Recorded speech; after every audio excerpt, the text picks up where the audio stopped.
شیخ الاسلام مولانا حسین احمد نے رحمہ اللہ ایک مختصر عمل بتایا ہے کہ جمعے کے دن عصر کے بعد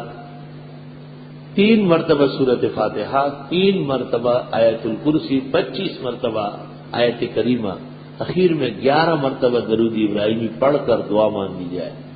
اور کئی جمعہ تک یہ عمل کیا جائے، اگلے جمعے سے پہلے تک دعا قبول ہو جائے گی۔ شیخ الاسلام کا مقبول عمل ہے۔ سورۃ یاسین تو ایک عام طریقے سے پڑھنی ہے جیسے ہم ہمیشہ پڑھتے ہیں۔ کہا جاتا ہے کہ 3 دفعہ شب و روز میں پڑھنا چاہیے، یہ عام معمولی زندگی ہو،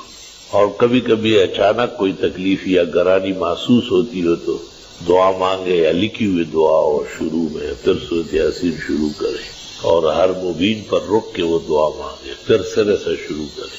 پھر دوسرے مبین، اس طرح 7 مبین ہیں، اور آخر میں 9 مرتبہ جو دعا ہو جاتی ہے تعالیٰ